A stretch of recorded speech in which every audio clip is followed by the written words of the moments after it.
कि समाज के जो लोग दिन रात पूरे देश में बाबा साहेब के मूवमेंट के लिए काम करते हैं, हम लोग उन्हें इज्जत देने की बजाय जो एमपी एमएलए मंत्री बनते हैं उनको ज़्यादा इज्जत देते हैं।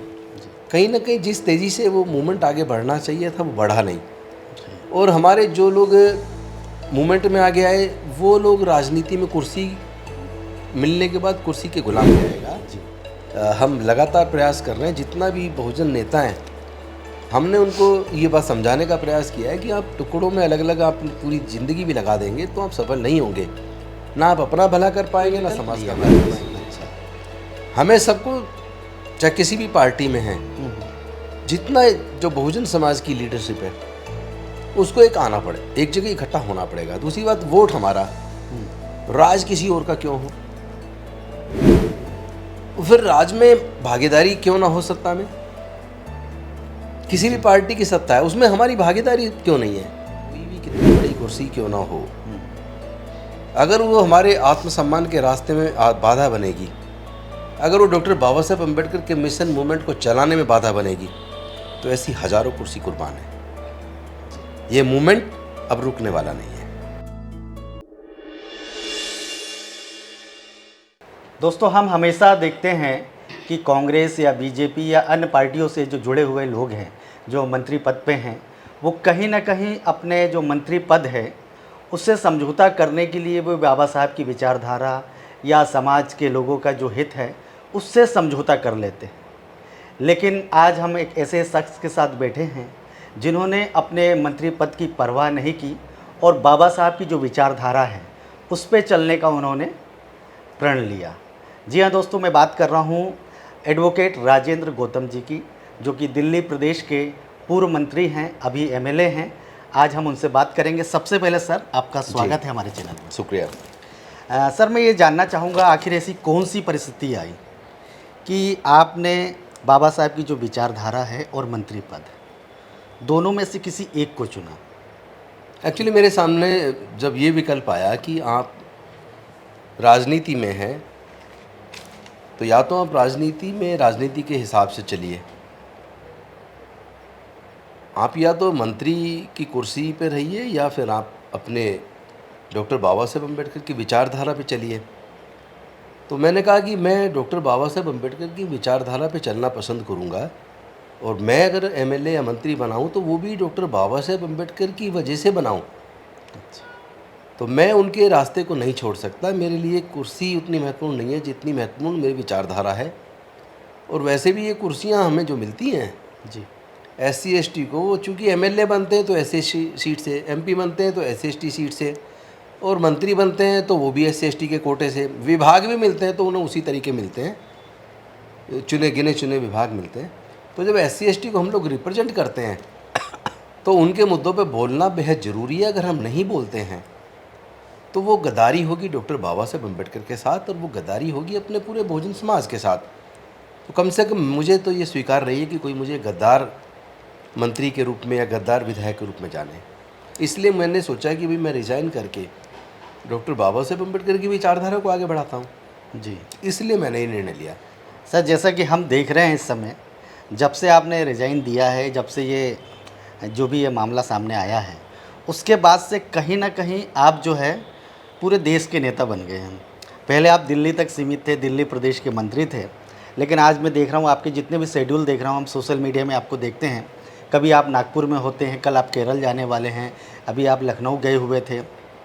तो मेरा तो ऐसा मानना है कि आपने कहीं ना कहीं ये जो बड़ा समझौता किया है बाबा साहब की विचारधारा पे चलने का, उस पर आप राष्ट्रीय नेता बन गए। आप कैसा सोचते हैं इस पर? देखिए, ये हम अनफॉर्चुनेट पार्ट है हमारे समाज का कि समाज के जो लोग दिन रात पूरे देश में बाबा साहेब के मूवमेंट के लिए काम करते हैं, हम लोग उन्हें इज्जत देने की बजाय जो MP MLA मंत्री बनते हैं उनको ज़्यादा इज्जत देते हैं। जी, अदरवाइज़ मैं राजनीति में तो अभी 8.5 साल 8.5 साल पहले आया हूँ, लेकिन बाबा साहेब के मिशन में तो 41 ईयर्स हो गए। अच्छा, 41 साल से आप काम कर रहे 41 साल से काम कर रहे हैं और पूरे देश में काम कर रहे हैं। हैं? जी, 2002 में तो नेशनल चीफ जनरल सेक्रेटरी बन गए थे समता सैनिक दल का। 97 में तो अंबाझरी में हमने 3 दिन का शिविर समता सैनिक दल का अटेंड किया था। महाराष्ट्र में जो अंबाझरी, महाराष्ट्र के अंदर अंबाझरी में जो आजकल डिस्प्यूट भी वहाँ चल रहा है, जो बाबा साहब का, वो तोड़ दिया गया है। तो ऐसा नहीं है कि अचानक ही आज आ गए हैं। जितने भी एट्रोसिटी के केस हुए हैं, चाहे वो खैरलांजी का कांड हो, चाहे घाटकोपर का कांड हो, चाहे कुम्हेर कांड हो, चाहे पनवाड़ी कांड हो, चाहे मिर्चपुर का कांड हो, चाहे गोहाना कांड हो, हस्तिनापुर कांड हो, ऐसा कोई ऐसा घटना नहीं हुआ उत्पीड़न का जिसके ऊपर हमने प्रदर्शन ना किया हो। और बड़े बड़े प्रदर्शन किए हैं, पूरे देश में अलग अलग राज्यों में किए हैं। लेकिन ये अनफॉर्चुनेट पार्ट है कि उस लड़ाई को ना कोई जानता है ना कोई देखता है, या ये कह लीजिए चूँकि मेन स्ट्रीम मीडिया हमारे मुद्दों को कवर नहीं करता और सोशल मीडिया बाद में आया है, तो जो हमने पहले किया वो दिखा नहीं। आज तुम कुछ भी करते हैं तो फ़ोटो खींचते हैं या लाइव चलाते हैं तो वो आपको सोशल मीडिया पे चल जाता है, सबको दिख जाता है जी। लेकिन जब सोशल मीडिया नहीं था और मेन स्ट्रीम मीडिया कवर नहीं करता तो उस वक्त कितने हमने हज़ारों प्रदर्शन किए हैं, लेकिन वो पब्लिक के नज़रिए से दूर है। सर मैंने कल पार्लियामेंट्री स्ट्रीट में वहाँ के लोगों से बात कर रहा था। बाबा साहब की जयंती में काफ़ी लाखों लोग आए थे वहाँ पे। जी वहाँ पर एक पंडाल भी देखा जहाँ पर लिखा था मिशन जय भीम। जी और उससे कहीं ना कहीं आप ही जुड़े हैं, आप ही चलाते हैं मिशन जय भीम। जी। आखिर मिशन जय भीम है क्या? बेसिकली मिशन जय भीम जो डॉक्टर बाबा साहेब अम्बेडकर जिस तरह का भारत बनाने का सपना देखते थे और अपने पूरे बहुजन समाज को जिस तरह वो स्ट्रेंथन करना चाहते थे, फाइनेंशियली भी स्ट्रेंथन करना चाहते थे, पॉलिटिकली भी, सोशली भी, कल्चरली भी। जैसे उन्होंने कहा था मी भारत बौद्ध में करी, बौद्ध में करने का मतलब था कि लोग बुद्धि से इस्तेमाल करें, अपने अच्छे बुरे का निर्णय दिमाग से लें, अंधविश्वास पाखंडवाद से दूर रहें, ज्ञान के रास्ते पर चल के अपना जीवन में तरक्की करें, अपने परिवार को भी आगे लेके जाएं। लेकिन हो ये रहा है कि उनके जाने के बाद कहीं ना कहीं जिस तेज़ी से वो मूवमेंट आगे बढ़ना चाहिए था वो बढ़ा नहीं, और हमारे जो लोग मूवमेंट में आगे आए वो लोग राजनीति में कुर्सी मिलने के बाद कुर्सी के गुलाम हो गए, जिसकी वजह से वो मूवमेंट बढ़ा नहीं। तो हमने मिशन जय भीम की स्थापना की मंत्री बनने के बाद। अच्छा। अब 3 साल हो जाएंगे 27 अगस्त को। तो सोशल वर्क तो हम कर रहे हैं मोर देन 41 ईयर्स से। जी जी। लेकिन एक मिशन जय भीम बना के, और वो बनाना मजबूरी में पड़ा, क्योंकि जितने हमारे पुराने बड़े संगठन हैं उसमें जो उसका मुखिया है वो हटना नहीं चाहता। इस चक्कर में होता है क्या है कि जब वो नहीं हटना चाहता और ना बदलाव करता ना कुछ आगे लेके जाता है मिशन को, तो जो लोग अंदर अंदर घुटते हैं वो उसे छोड़ के फिर वो नया बना लेते हैं। लेकिन वहाँ भी दिक्कत आती है बाद में। उसका कारण ये होता है कि जो बन गया वो फिर कभी छोड़ता नहीं है। हमने मिशन जय भीम के कॉन्स्टिट्यूशन में प्रोविज़न कर दिया, जो एक बार प्रेसिडेंट बनेगा 3 साल के कार्यकाल होने के बाद वो दोबारा कभी नहीं बन पाएगा। अच्छा, उसको हटना ही होगा। अभी सर आप हैं उसमें प्रमुख? मैं नहीं हूँ। अच्छा।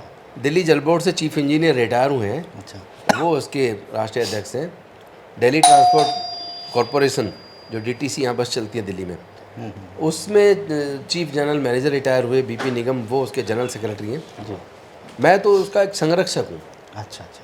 पैट्रोन। सर जैसा आपने बताया कि बहुत सारा बिखराव नज़र आता है, कहीं ना कहीं बहुजन जो समाज के जो संगठन हैं, सामाजिक संगठन हो या राजनीतिक संगठन हो, तो आज जो बहुजन राजनीति है या बहुजन जो राजनीतिक नेतृत्व है वो मुझे लगता है कि नेतृत्व विहीन हो गया है। जो ये समाज है नेतृत्व विहीन हो गया है। नेतृत्व विहीन हो गया है, लेकिन नेतृत्व बहुत जल्दी समाज को मिल जाएगा जी।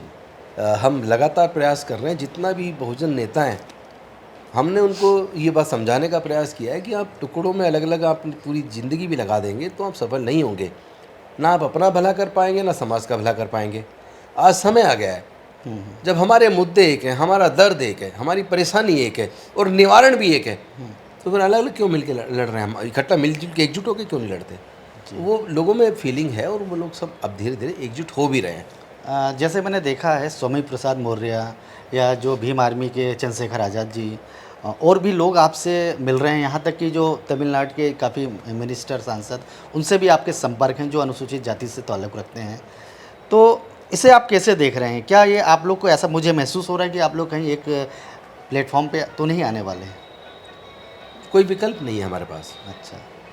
हमें सबको चाहे किसी भी पार्टी में है जितना जो बहुजन समाज की लीडरशिप है उसको एक आना पड़े, एक जगह इकट्ठा होना पड़ेगा। दूसरी बात वोट हमारा, राज किसी और का क्यों हो?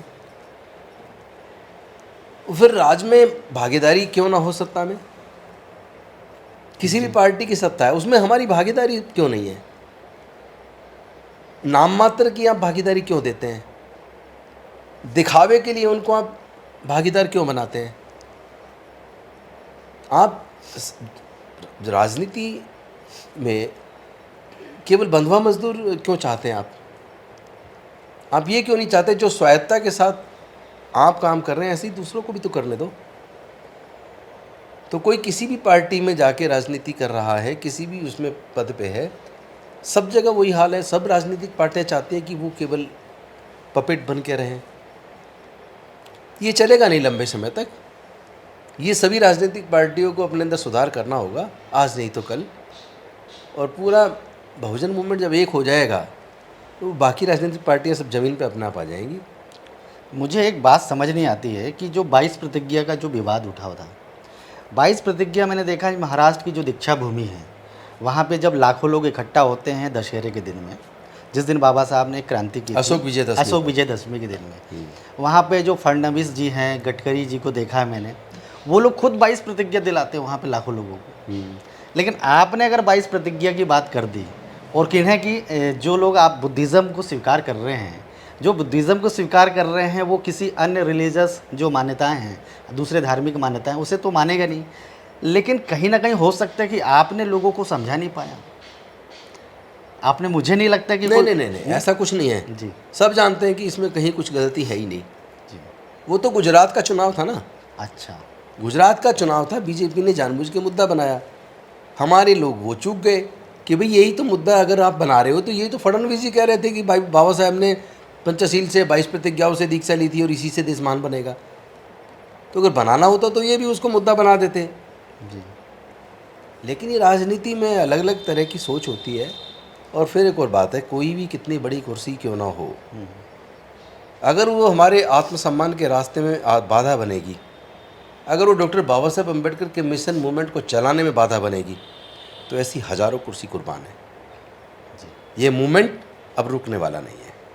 क्या आप अगला चुनाव भी लड़ेंगे इसी क्षेत्र से? अभी मैंने फैसला नहीं किया है जी। लेकिन प्रायोरिटी मेरी समाज को एकजुट करने की है।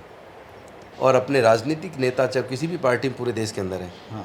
उन सब को वो समाज के प्रति समर्पित भाव से अपने आप को तैयार करें, उनको तैयार करने की है। जी, मैं आपसे अब आखिरी प्रश्न करना चाहता हूँ कि जैसे एक बाबा साहब की विचारधारा, बाबा साहब की विचारधारा तो मैंने देखा कोई भी मानने लग गया आजकल।